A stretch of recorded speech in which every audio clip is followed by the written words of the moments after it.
Soft my step, all eyes align, silent crown, they fall in line. No command, yet all agree, everything returns to me. Of course. I stay here, you run around. Set it up, don't make a sound. If it's off, you fix the play. I just watch you find the way. I'm the king and look at that. Barely move, imagine that. One small step, if I choose. Still the game runs on my rules. And here is the king. Curious, isn't it? In chess, he is the most important piece, and yet he is one of the ones that moves the least. He does not charge like the knight, he does not sweep across the board like the rook, and he does not fight like the queen. He advances only a single step at a time. Perhaps because ruling was never about arriving first.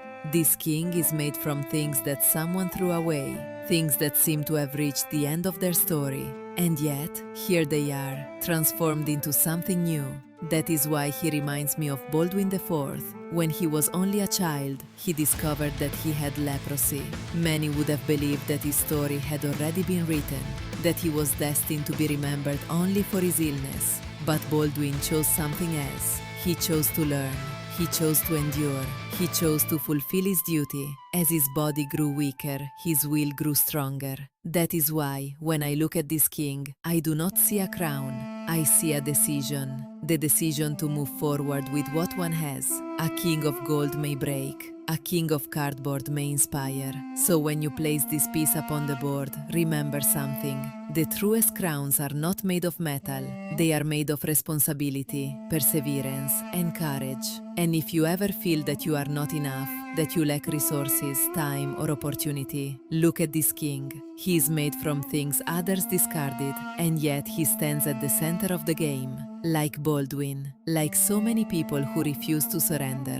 Because sometimes the greatest victory is not defeating an enemy. Sometimes the greatest victory is getting up every morning and saying, I am still here, and I still have a game to play.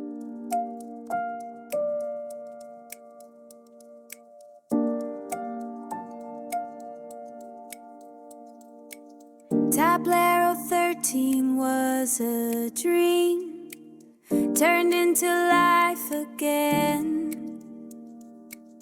I thought I'd make just pieces, but we made more, my friend. We built a spark unbreakable, a bond that feels so right. An unstoppable creation, glowing through the night. Through copper light and gentle steam, we keep on shining, never looking back.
And now, the Black King. When I look at him, I think of a black cat, one of those ordinary black cats that appear without a sound, claim the best spot in the house, and watch the world with the calm confidence of someone who knows something everyone else has missed. Kings are often imagined surrounded by trumpets, banners, and grand speeches. Cats need none of that. A glance is enough, a presence, a calm that is impossible to explain. That is why I like this king so much, because he does not try to impress. He does not need to prove his worth. He is simply there, serene, patient, waiting. And there is a special kind of strength in one who knows how to wait.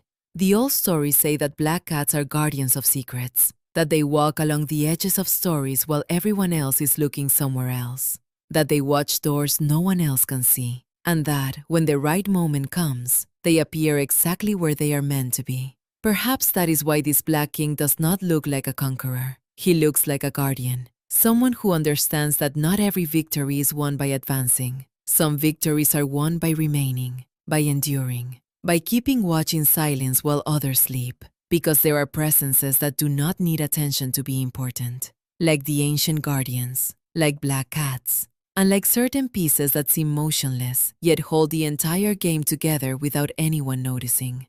Baldwin died centuries ago, yet one of his commands still lives on, not because there is an army left to enforce it, but because, generation after generation, someone chose to honor it. And as long as there is even one person willing to do so, the king will never truly have left the board. The impossible, how could he not? He bears far more himself than he asks of us. Shields high.